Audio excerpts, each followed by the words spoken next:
주님 감사합니다. 이 시간에도 주님의 귀한 말씀을 들고 대언자로 섰습니다. 성령님, 성령으로 기름 부어 주셔서 하나님의 말씀이, 진리의 말씀이 하나님 선포되게 하시고 전하는 자나 듣는 자나 피차간에 은혜 받는 귀한 시간 되게 도와주시옵소서. 감사드리며 예수 그리스도 이름으로 기도드립니다. 아멘. 저는 어저께 공원 요지를 갔다 왔습니다. 가서 은연중에 보려고 해서 본 것이 아니라 이렇게 보다 보니까 의외로 50이 못 넘기시고 가신 분들이 참 많더라고요. 그걸 보면서 그래도 십자가가 세워진 비석들은 소망이 있잖아요. 믿음 가운데 예수님을 믿고 가셨기 때문에. 그러나 불신으로 갔던 사람들은 참으로 안타까운 마음을 가졌습니다. 그래서 우리가 이 죽음의 문제가 해결된다는 거, 사람들은 죽을까봐 벌벌 떨잖아요. 사실은 이 죽음의 문제를 해결하러 오신 분이 예수님이시죠. 우리가 지금 사순절 기간을 지나고 있습니다. 오늘 본문 말씀에도 지금 예루살렘에 예수님이 나귀를 타고 올라가셨어요. 그 명절에 예배하러 온 사람 중에 헬라인 몇이 있어요. 이 헬라인들은 유대교에서 개종돼서 온 사람들. 그러나 그 사람들은 먼 곳에서 솔로몬 때부터 그들은 흩어져 있는 개종된 유대인들입니다. 그들이 이제 1년에 한 번 유월절을 맞아서 예루살렘으로 예배 드리기 위해서 왔습니다. 아마 이들은 예수님이 전번에 그 성전 문에서 채찍을 휘두르실 때도 아마 그 광경을 목격했을 것입니다. 그래서 그들이 예수님께 이제 찾아와야 되는데, 빌립이 자기와 같은 언어를 쓰는 사람이기 때문에 빌립에게 가서 부탁을 하고, 빌립은 안드레에게 말을 하고 빌립과 안드레가 예수님께 같이 모시고 나아가는 내용입니다. 그래서 그들이 찾아와서 선생이여, 우리가 예수를 배우고자 하나이다 하니, 빌립이 안드레에게 가서 말하고 안드레야 빌립이 예수께 가서 여쭈니, 예수께서 대답하여 이르시되 인자가 영광을 얻을 때가 왔도다. 헬라인 몇이 찾아왔을 때, 빌립과 안드레가 찾아왔을 때 예수님께서는 인자가 영광을 얻을 때가 왔도다 말씀하셔요. 그러니까 예수님께서 누누이 물로 포도주를 만드는 사건 때도, 예수님 어머니가 포도주가 떨어졌다 할 때도 아직은 인자의 때가 아닙니다. 7장에서도 아직은 인자의 때가 아니다. 8장에서도 예수님께서 인자의 때, 아직은 죽으실 때가, 우리를 위해서 죄를 대속하실 때가 아닙니다, 이런 말씀을 하셨습니다. 그러나 11장에서 나사로를 죽고 나서 나사로를 살리시죠. 살리시고 나서는 인자가 영광을 얻을 때가 왔다. 그 죽은 나사로를 살린 사건으로 인하여서 하나님만이 죽은 자를 살릴 수 있다는 것이 증명이 되었고, 그래서 예수님이 영광을 받으셨고, 그 사건을 통하여서 하나님께 영광을 돌려드렸습니다. 그 영광의 때가 오늘 왔다. 왜 오늘 헬라인들 몇이 찾아온 사건이 이렇게 큰 사건이냐 하면, 이 사건이 세계 각국으로 이방인들, 이들을 통해서 복음이 퍼져나갈 전조 증상이기 때문에 이게 중요합니다. 하나님을 경외하는 자들의 등장과 인자가 영광을 얻을 때, 예수님이 십자가에 죽으심으로 세계 만방으로 복음이 퍼져나갈 것을 암시하고 있는 내용입니다. 한 분 그리스도를 통해서 만민에게 복음과 영생을 준다는 원리가 이 말씀 속에 들어 있습니다. 23절에서 예수께서 대답하여 이르시되 인자가 영광을 얻을 때가 왔도다 하시면서, 내가 진실로 진실로 너에게 이르노니 한 알의 밀이 땅에 떨어져 죽지 아니하면 한 알 그대로 있고 죽으면 많은 열매를 맺느니라. 한 알의 밀이 땅에 떨어져 죽지 아니하면 한 알 그대로 있고 죽으면 많은 열매를 맺느니라. 주님을 따르는 자들이 어떤 마음으로 따라야 될 것인가, 어떻게 따라야 될 것인가, 어디까지 가야 될 것인가를 지금 하늘의 밀에 비교를 합니다. 하늘의 밀이 땅에 떨어져서 죽어야, 썩어야, 없어져야 많은 열매를 맺는다는 거죠. 그 싹이 죽어야 움이 나오고 싹이 나오고 열매를 맺는다는 거죠. 이 말씀은 죽음의 현장에까지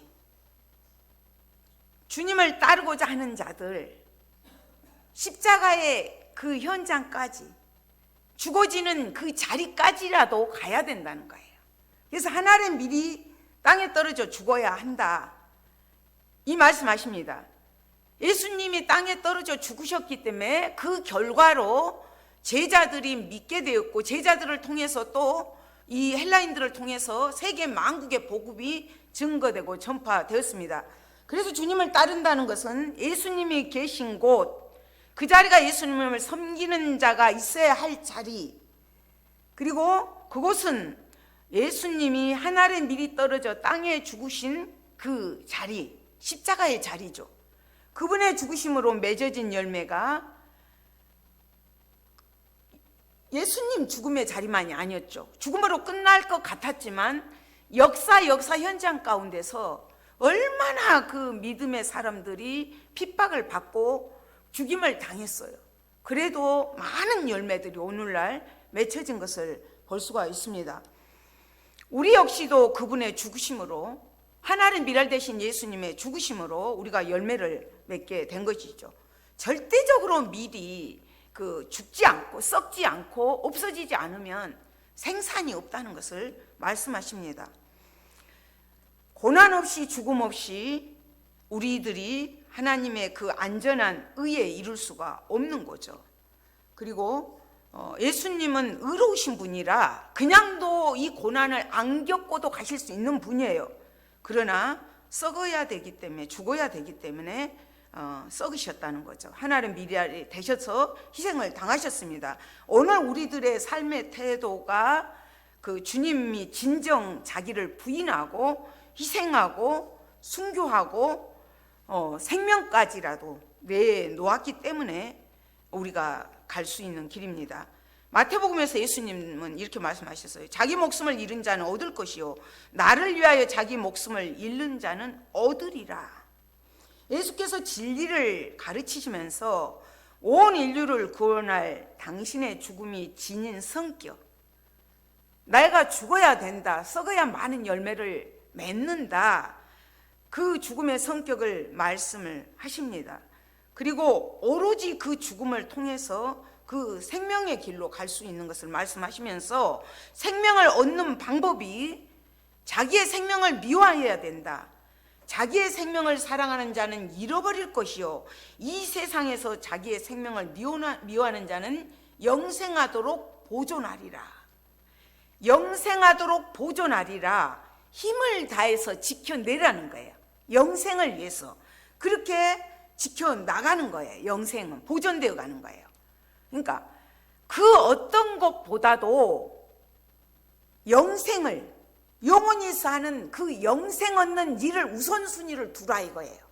그래서 나를 사랑하는 자, 내가 내 주인이 되어서 내가 살아갈 때는 모든 것을 잃어버리게 되지만은 자기의 생명을 사랑하고 자기의 정욕대로 살아가고 자기의 그 어떤 것들을 의를 사랑하며 나가는 자는 잃어버리게 되지만 반대로 역설적으로 자기의 생명을 미워하는 자는 영생하도록 보존하리라. 영생을 우선순위를 항상 먼저 둬라, 이 말씀이에요. 그러시면서 주님을 따르는 자들이 어떻게 해야 될 건가? 사람이 나를 섬기려면 나를 따르라. 나 있는 곳에 나를 섬기는 자도 거기 있으리니 사람이 나를 섬기며 내 아버지께서 그를 귀히 여기시리라. 나를 섬기려면, 예수님을 섬기려면 예수님을 따르라는 거예요. 그 따르는 곳이 예수님이 섬기는 그곳에 예수님이 그곳에서 함께 하실 것이고 하나님 아버지께서도 그를 귀하게 여기신다는 것입니다. 이게 말로는 쉬운 것 같지만 그렇지 않습니다. 이 영생의 문제, 예수님은 죄가 없기 때문에 십자가에 안 달리셔도 돼요. 그러나 인류의 죄를 대속하기 위해서, 그 죽음의 문제를 해결하기 위해서 십자가에서 달리셔야 돼요. 하나의 미랄이 되셔야 돼요. 썩어야 돼요. 그래야 열매를 맺기 때문에 주님은 그렇게 말씀을 하셨습니다. 그 죽음의 은혜 아래 있는 자, 구원의 은혜 아래 있는 자들에게, 모든 믿는 자들에게 영생이란 귀한 열매를 주시고 기쁨과 풍성한 그 은혜를 주시기 위해서 죽으셔야만 합니다. 이 사건이 예수님 본인 역시도 하나님이시지만 그분은 무척 괴로워하셨습니다. 27절에서 지금 내 마음이 괴로우니 무슨 말을 하리요? 아버지여, 나를 구원하여 이때를 면하게 하여 주옵소서. 그러나 내가 이를 위하여 이때에 왔나이다. 지금 예수님이 십자가를 놓고 불과 며칠 안 남으셨거든요. 놓고 마음이 너무 괴로우신 거예요. 이 예수님이 왜 그토록 괴로워하셨을까요? 예수님이 무서워서 그러셨을까요? 이 죄의 문제가 얼마나 크고 얼마나 괴로운 문제인가, 그거를 말하고 있습니다. 예수께서 죽음의 제목이 강도가, 그 당시 역대 대역죄를 지은 자가 십자가에 죽어야 되거든요.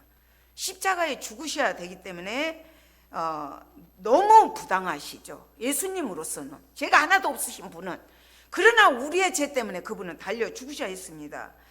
그리고 또 예수님 우리와 똑같이 인간의 몸을 쓰고 오셨기 때문에 십자가에서 그 물과 피를 쏟으실 것이 얼마나 괴로운 일이라는 것을 아마 아셨기 때문에, 이 아픔이 얼마나 크다는 것을 아셨기 때문에 또 괴로우셨을 것입니다.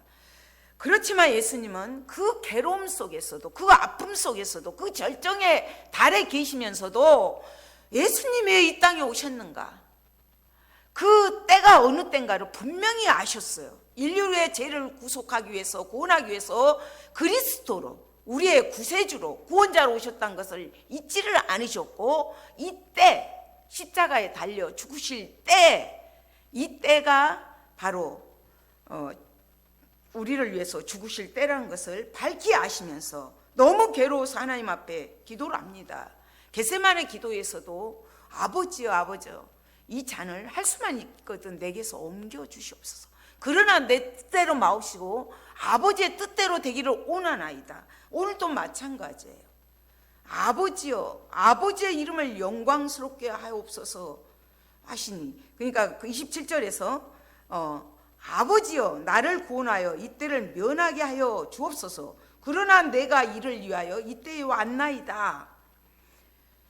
그렇게 목적을 끝까지 붙들고 계셨습니다. 그럴 때 하나님께서 아버지여, 아버지의 이름을 영광스럽게 하옵소서 하시니, 이에 하늘에서 소리가 나서 이르되 내가 이미 영광스럽게 하였고 또다시 영광스럽게 하리라 하시니, 내가 이미 아버지의 이름을 영광스럽게 하셨고 나를 이미 영광스럽게 하고 또다시 영광스럽게 할 것이다, 이것을 말씀하셔요. 하나님 이미 영광을 받으셨다는 것을 말씀하십니다. 성경에 보면 예수님이 요단강에서 세례를 받으실 때 하늘에서 소리가 납니다. 이는 내 사랑하는 자요, 내 기뻐하는 자다 소리가 나고, 변화산에서 예수님이 부활의 모습으로 변화되셨을 때 또 하늘에서 소리가 나면서 너희는 저희 말을 들으라 말씀하셨고, 오늘 또 분명하게 말씀으로 소리가 하늘에서 납니다. 그랬을 때 이제 그들은 무리들은 천둥이 쳤다고도 하고 천사가 말하였다고도 합니다. 예수님이 말씀하실 때 하나님께서 왜 이렇게 표적과 이적으로 나타내 주셨는가? 그것은 하나님이 함께 하신다는 것, 하나님이 붙들고 계신다는 것, 하나님이 영광 받고 계신다는 것을 말씀하고 있는 내용입니다. 우리가 이제 우리 한국에도 마찬가지고 순교자의 끊임없는 피가 있었기 때문에 한국 교회가 이렇게 설 수가 있었고 믿는 무리가 이렇게 많아질 수가 있었습니다. 그러나 그 믿음이라는 게 지난주에도 제가 말씀드리면서 새가 높이 오르기 위해서는 두 날갯짓을 한다 그랬죠. 말씀과 기도로 날갯짓을 해서 비상에서 높이 올라갔을 때 높이 올라간 자가 영적으로 멀리 보고 높이 보고 깊게 볼 수 있다는 그런 말씀을 드렸습니다. 이 진리의 말씀도 어느 날 갑자기 내가 총칼 들이댈 때 내가 순교한다, 내가 믿음을 지킨다, 그것이 되지 않습니다. 하루하루의 삶을 잘 믿음으로 살아내야 돼요. 내일은 보장되어 있는 것이 아니에요. 내일은 하나님의 날입니다. 오늘을 최선을 다해서 내가 지금 주님이 나를 부르신다면 하나님 앞에 부끄러움이 없는 모습으로 쓰기 위해서 최선을 다해서 살아야 됩니다. 하루와 하루를 최선을 다해서 믿음으로 살아낼 때 이게 믿음이 쌓이고 쌓여서 어려움이 올 때 내가 믿음을 증명해야 될 자리에 섰을 때 담대하게 복음을 전할 수가 있습니다. 축구선수 이영표 해설위원이 그 얘기를 했죠. 월드컵은 경험하는 자리가 아니라고 했어요. 월드컵은 그동안의 실력을 갈고 닦고 그 열심으로 훈련했던 것을 증명하는 자리라고 얘기를 했거든요. 그 자리가 증명하는 자리가 되어야지 월드컵에 나와가지고 실수범하고 실력자들은 실수도 하지 않습니다. 그런 거와 똑같아요. 우리가 끝까지 싸워서 승리의 트로피를 들어 올리듯이 승리의 면류관을 우리가 하나님 앞에 섰을 때 받을 것을 바라보면서 하루하루를 매일매일을 믿음의 싸움에서 이기면서 승리하면서 나가야 됩니다.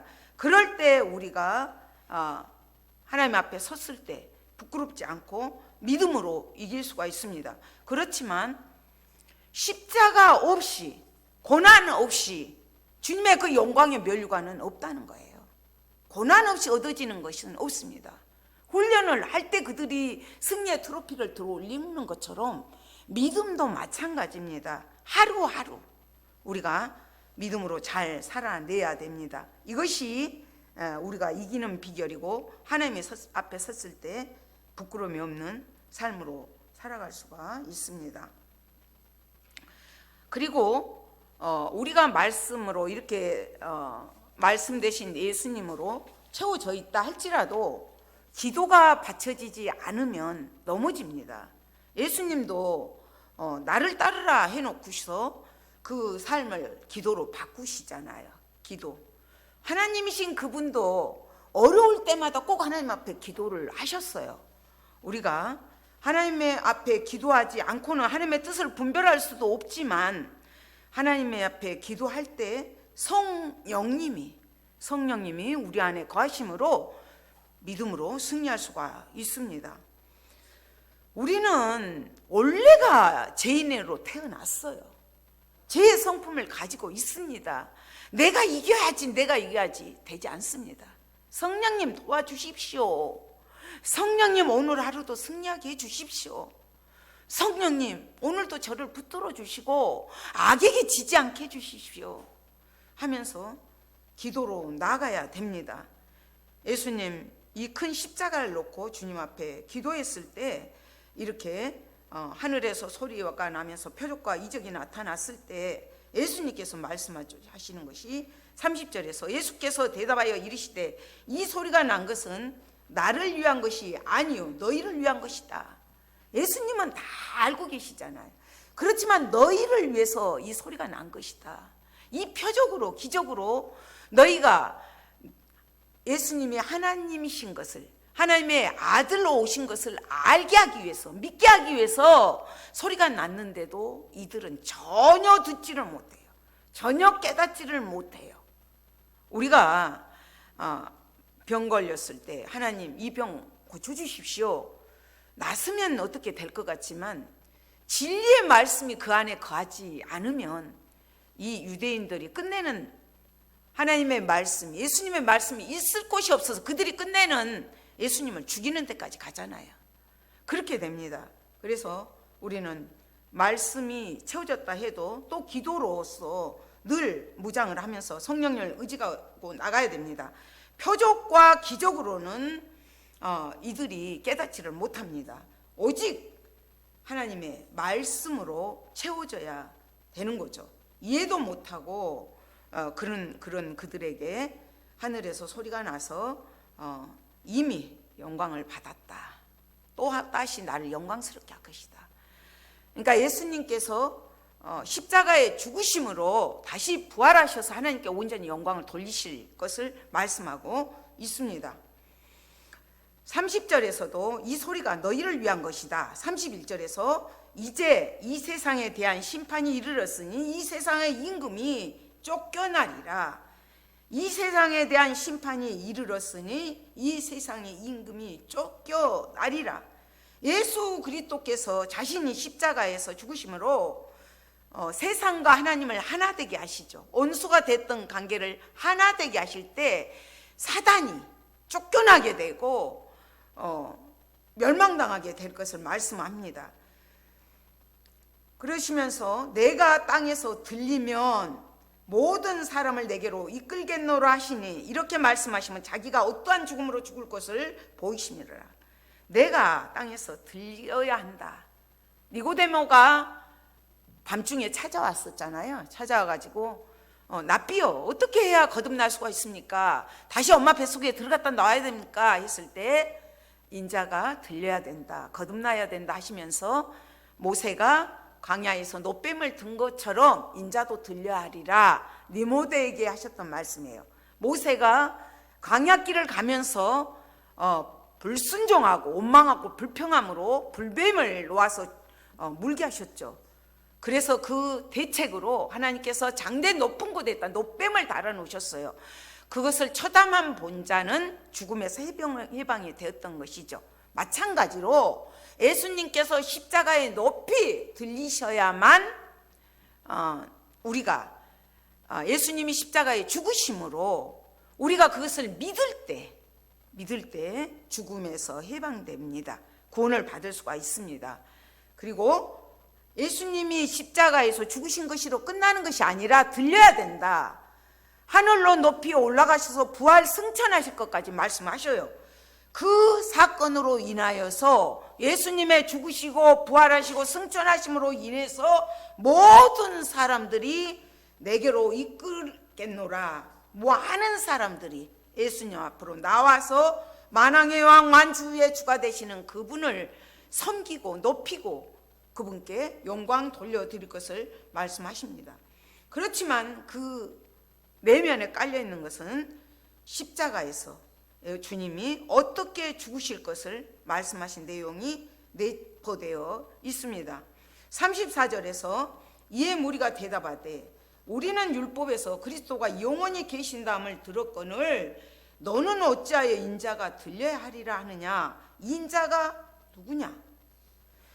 이 사람들은 율법에서 그리스도가 영원히 계신다 한 것을 들었어요. 그러니까 혼란이 온 거예요. 그들의 메시아 간에 혼란을 일으키는 거예요. 이들은 이제 어떻게 생각을 했냐면 그 예수님이 오시면 로마의 속국에서 구원해 주시고 정치적으로도 이렇게 자리를 잡아서 자기들을 로마 속국에서 구원해 줄 메시아를 기다렸어요. 그랬는데 지금 자꾸 인자가 들려야 된다 이렇게 하니까 헷갈리는 거예요. 지금 그렇다면 영원히 죽지 않아서 그의 나라를 영원히 통치할 메시아는 누구냐? 그 메시아가 온다고 우리는 그렇게 배웠는데 그 메시아가 누구냐? 한번 죽음을 맛보셔야 될 인자는 그 메시아는 누구냐? 이건 거예요. 혼동이 온 거예요. 그러나 분명히 구약에서 이사야서에서도 말씀을 하셨어요.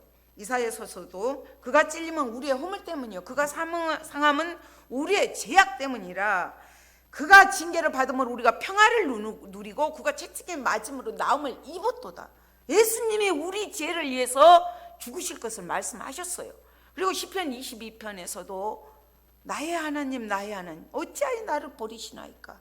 십자가에 달리실 때 예수님 그 예치든 그 말씀을 미리서 다 메시아 예언들이 되어 왔던 것이죠. 그러나 이들은 성경을 온전히 믿었던 것이 아니라 부분적으로 자기들이 믿고 싶은 부분만 믿었기 때문에 이런 혼란이 온 것이에요. 이단이 왜 이단이 됩니까? 말씀은 구약과 신약은 바늘과 실입니다. 구약이 사신 말씀이 신약에서 꼬매지는 거고 맞춰지는 거고 연결이 있어요. 그러나 이단들은 어떤 말씀 한마디를 갖고 그걸 파고 그걸 가지고 들어가요. 그러니까 이단이 된 겁니다. 바로 오늘 이들도 율법에서는 분명히 배워서 알고 있어요. 메시아가 구원해 줄 것도 알고 있어요. 그러나 정령 메시아가 되신 그리스도가 되신 구세주 우리의 구원자가 오셨을 때는 아이러니하게 그분을 십자가에 못 박는 죄를 범하고 말거든요. 너무 어처구니가 없는 것이죠. 그랬을 때 예수님께서 이르시되 아직 잠시 동안 빛이 너희에게 있으니 빛이 있을 동안에 다녀 어둠에 붙잡히지 않게 하라. 어둠에 다니는 자는 그 가는 곳을 알지 못하느니라. 아직 잠시 동안 빛이 너희 중에 있다. 아직은 잠깐. 이럴 때 너희가 회개하고 예수님을 믿어라 촉구하고 있는 거죠. 이 빛이 계속 있지 않아요. 빛이 있을 동안에 다녀 어둠에 붙잡히지 않게 해라.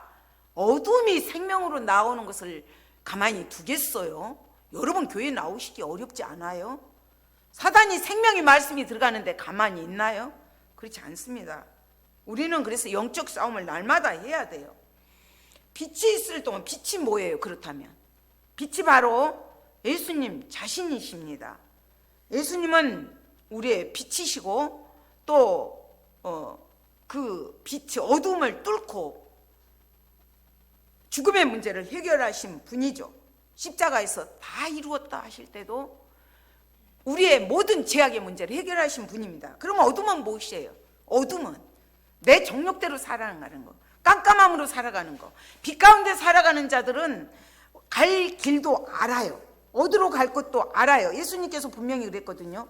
나는 세상의 빛이니 나를 따르는 자는 어둠에 다니지 아니하고 생명의 빛을 얻으리라. 생명의 빛을 얻은다. 예수님 자신이 빛이에요.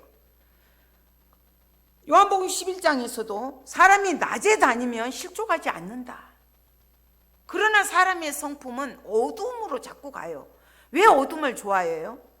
자기의 그 어둠의 실체가 드러날까 봐 자꾸 어둠으로 갑니다. 그러나 어둠에 다니는 자들은 마치 망망대해서 배가 난파선이 떠가지고 풍랑이 불면 사정없이 부서진 거하고 똑같습니다.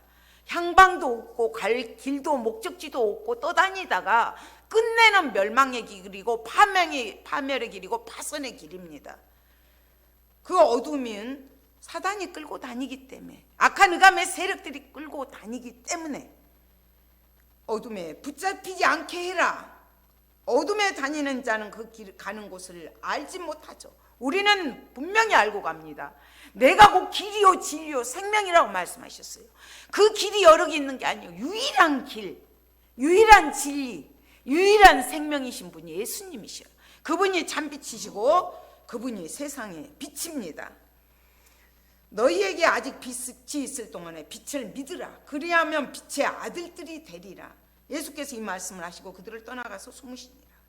빛의 자녀가 되어라. 계속 있는 것이 아니라는 거예요. 우리가 이 땅에 사는 것도 계속 사는 거 아닙니다. 예수님 우리에게 오고 계시고 우리는 예수님께로 가고 있어요. 그 정한 시간이 오늘일지 오늘 밤일지 모릅니다. 하나님 앞에 섰을 때 부끄러움이 없어야 돼요.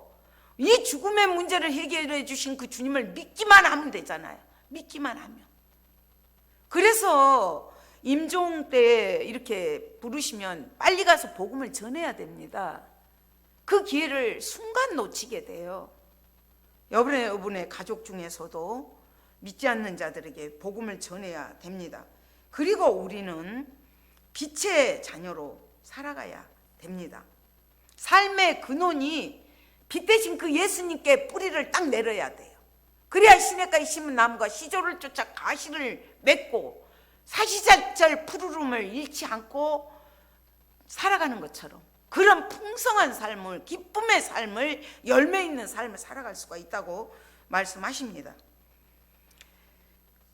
그러면 빛의 자녀들은 그렇다면 어떻게 살아야 될 것인가? 길 위의 학교라는 그 책을 쓰신 분이 그런 얘기를 했어요. 자녀들하고 리아카를 이렇게 자녀들하고 자전거를 가족들이 타고 이렇게 가는데 리아카를 무겁게 끌고 가는 할아버지가 계셔서 온 가족들이 말을 서로 저분 도와드리자도 안 했는데 가서 이렇게 밀어드렸다는 거죠. 자전거가 어느새 이렇게 식구들 자전거가 나란히 서 있고 그분을 어덕바지까지 밀어드리고 와서 아이들이 너무나 좋아하더라는 거예요. 그랬을 때 이제 이분이 길 위에서 나는 배운다. 그래서 길 위의 학교라는 책을 쓰시면서 모든 사람 한 분 한 분을 대할 때 나는 배운다. 지극히 소자에게 하는 것이 곧 내게 하는 것이라는 거, 냉수 한 그릇 대접하는 것이 곧 나를 대접하는 것이라는 그 하나님의 말씀을 기억하면서 한 분 한 분을 대하는 것을 말 한마디라도 내가 어떻게 해야 되겠다는 것을 배운다는 거예요. 그래서 길 위에서 만나는 그 사람들이지만 그냥 흘러보내지 않는다. 그분은 나로 하여금 많은 것들을 배우게 하고 또 주님이 나에게 보내주신 분들이다. 이런 얘기한 것을 읽었습니다. 우리가 빛으로 살아간다는 것들은 어떤 것입니까? 빛의 자녀답게 아름다운 열매들을 맺어야 됩니다. 아름다운 열매들을 맺을 때 하나님이 기뻐하시고 하나님께 영광을 드리며 살아갈 수가 있습니다. 우리는 주님을 따르는 자들로서 하나님의 나라를 전해야 되고 하나님의 영광을 선포할 수 있어야 됩니다. 예수님이 우리가 가는 곳이 정말로 빛을 나타내고 있는가? 향기를 나타내고 있는가? 너희의 착한 행실을 보고 하나님께 영광을 돌리게 해라. 예수님도 그렇게 말씀하셨습니다. 우리는 그러면 주님을 따르면서 섬기는 자가 되겠습니다. 결심은 하면서 얼마나 나의 것으로 모든 것을 내 것이라고 움켜쥐고 있지는 않은가? 이걸 한번 되돌아봐야 됩니다. 내가 진정 하나의 미랄처럼 내 자아가 죽어지는 작업, 썩어지는 작업, 없어지는 이런 작업을 하고 있습니까? 가정 속에서, 생활 속에서, 사회 속에서 하고 있는가? 아니면 어둠의 세력들처럼 간데마다 오히려 난파선이 되어서 흩트는, 어둡게 만드는 그런 역할을 하고 있지 않습니까? 한번 우리가 상상해 보아야 됩니다. 두 번째는 빛 대신 그리스도로 인해서 영생을 얻었잖아요. 그 영생을 우선순위를 두고 있는가? 그 은혜를 받았음에도 불구하고 구원의 은혜 아래 거하면서도 받은 자답지 못하게, 빛의 자녀답게 행하지 못하고 빛의 아들들처럼 빛의 열매를 맺지 못하고 살아가고 있지는 않은가? 오히려 빛의 세계에 들어가기를 꺼려하고 뒷걸음치고 있지는 않은가? 한번 되돌아 보았으면 좋겠습니다. 마치 어두움에 거하는 자들이 난파선처럼 배 위에서 이 파도에 밀려서 이리저리 떠도는 그런 자들처럼 향방 없이 내 마음이 요동치고 흔들리고 살아가고 있지는 않습니까? 한번 되돌아보면서 우리는 예수님 말씀하십니다. 하나의 미랄이 되어라. 빛의 자녀로 살아내라. 예수님 본이 되셨습니다. 직접 우리를 위해서 십자가에서 하나로 미랄이 돼서 죽으셨고 달리셨고 들리셨습니다. 다시 오마 또 약속하셨습니다. 우리를 위해서 다시 오실 주님을 준비하는 우리가 되어야 되고, 준비하기 위해서는 가는 곳곳마다 썩어지는 미랄의 역할들을 감당하면서 그 어떤 내가 손해 좀 보십시오. 내가 손해 좀 조금 보시더라도 남을 위해서 살아가는 우리가 되기를 소망합니다. 아버지 감사합니다. 주님을 따르는 자들의 자세가 어떠해야 되는가를 말씀을 통하여서 배우게 하시니 감사함을 드립니다. 배우는데 그치지 말게 도와주시고 아는데 그치지 말게 도와주시고 삶 속에서 지극히 적은 것 하나라도 실천할 수 있는 믿음을 허락하여 주시옵소서. 성령님, 우리를 붙들어 주셔서 빛 가운데로 걸어가게 하시고 빛 대신 주님과 늘 동행하면서 성령님 의지하면서 하루하루를 삶으로 이겨내는 승리자들이 되게 도와주시옵소서. 감사드리며 소리의 이름으로 기도드립니다. 아멘.